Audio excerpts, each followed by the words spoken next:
Regarde ce qu'on t'apporte aujourd'hui, quelle texture onctueuse, quel riz délicieux. C'est une véritable merveille et je vous garantis que la recette est très facile et réussit toujours. Il ne devient pas pâteux. Regarde, waouh, quelle merveille de casserole et l'assiette. Je ne t'en parle même pas. Tu dois préparer cette recette, tu vas adorer, c'est délicieux. Allons-y avec la première recette. Des gambas avec 6 pièces, tu en as assez. 6, 7, 5, tu peux choisir le nombre. On les épluche, j'y vais, et la petite carapace. Ou la peau, ou la coquille, ou la carapace, ou peu importe comment ça s'appelle. On la met de côté, allons-y, la chair d'un côté et les coquilles de l'autre. Et avec elle, on va préparer un bouillon incroyable. Et l'autre, la chair, on la réserve pour la fin. On commence par préparer un fumet spectaculaire. Voilà, tu les mets dans une casserole, les têtes et les coquilles, et tu les fais griller quelques secondes, j'y suis. Si on écrase, c'est mieux, on en extrait plus de jus. On va ajouter un petit verre de brandy, 30 ml j'y vais, dedans. Je te préviens que si tu le fais avec du rhum, c'est aussi très bon. 20 secondes pour que ça s'évapore et une pincée de sel, on baisse l'intensité du feu, on ajoute 1 litre d'eau et on va laisser tranquillement ici pendant 25 minutes à feu doux. Feu moyen doux, 2 gousses d'ail, 3 si tu aimes vraiment ça, mais pas plus, n'en fais pas trop. On va les couper comme ça, en petits dés fins et directement dans la casserole, avec l'huile déjà chaude pour qu'ils commencent à adorer. On va ajouter à notre base, pour la rendre spectaculaire, du poivron vert et du poivron rouge, chacun a ses nuances, et les deux ensemble, c'est un vrai régal. On coupe en dés parce que je veux trouver différentes textures. Des textures aussi dans le riz, donc je ne vais pas trop les couper, juste comme ça. Dans la cocotte où j'avais l'ail, comme ça va un peu refroidir, et l'ail arrêtera de frire aussi vite, il est déjà bien doré. Une pincée de sel pour que ça rende son eau, comme disent les bons cuisiniers, feu moyen, et on revient tout de suite. Ingrédient suivant, calmar. 300 g de calmar pour donner une vraie saveur. Moi, je les coupe comme ça. J'enlève les nageoires, puis je les coupe en morceaux. Il y a des gens qui enlèvent la peau extérieure, mais je pense que ce n'est pas du tout nécessaire car ça donne de la couleur et du goût. Donc on met tout dans la casserole, tu vois. Notre poivron est déjà bien tendre, alors on ajoute nos morceaux de calamar et on va leur mettre la quantité de sel nécessaire. Et on va cuire encore 5 petites minutes ou plus, jusqu'à ce qu'ils soient comme ça, tu vois. Ils ont déjà changé de couleur et sont plus rosés. Ingrédient suivant, sauce tomate. 3 cuillères à soupe de sauce tomate comme ça. Je vais les ajouter directement dans la casserole, juste au moment où nos calamars sont bien rosés, comme je vous le disais.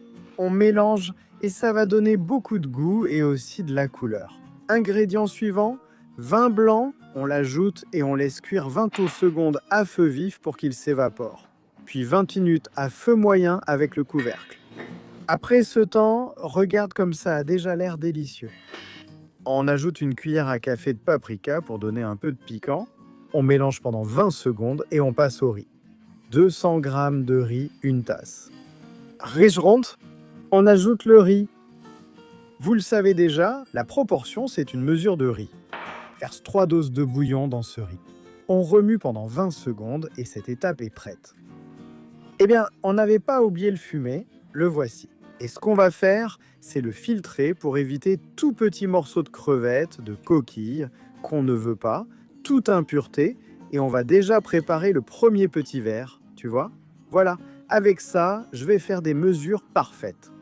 3 de ce bouillon-là, et une de riz infaillible. 1 de bouillon. On y va. Et on va ajouter les 3 dont on avait parlé. Voilà. En plus, c'est bien chaud comme il se doit, sans en faire trop. Et 3 de bouillon. Allez, tente. Allez.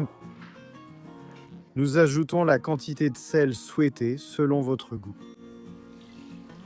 Nous allons ajouter quelques filaments de safran pour montrer qu'il y a de la puissance. Nous remuons un peu et nous faisons cuire pendant 21 minutes à feu moyen doux. N'oublie pas de remuer de temps en temps pour que le riz libère son amidon et qu'il devienne bien crémeux. Parfait. Cela fait 12 minutes. Je lui donne un bon coup de cuillère. S'il fallait, j'ajouterai un peu plus de bouillon, mais ce n'est pas nécessaire, je pense que ça va être parfait. Allez, Geoff, 20 minutes se sont écoulées. Et c'est parfait.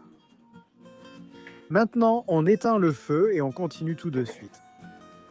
Eh bien, avec le feu éteint et en profitant de la chaleur résiduelle, il est temps de réincorporer nos crevettes et vous pouvez aussi utiliser des gambas ou des gambons, vont cuire en 2 minutes. Donc plus simple, c'est impossible, on les place dessus. Dès que c'est prêt, on met le couvercle et pendant que ça cuit, on en profite aussi pour laisser reposer notre riz afin qu'il soit spectaculaire. Voilà.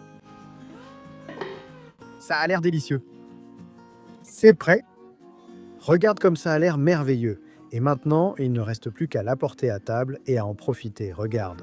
À table, riz crémeux. Regarde cette texture onctueuse. C'est spectaculaire. Franchement, c'est un riz incroyable. J'adore. Avec ses petites crevettes, avec ses calamars, ce riz est un véritable spectacle. En plus, il est très facile à préparer.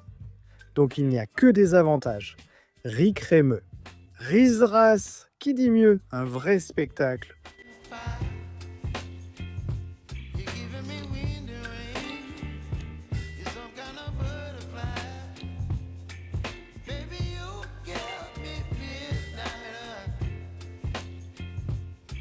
Bye-bye.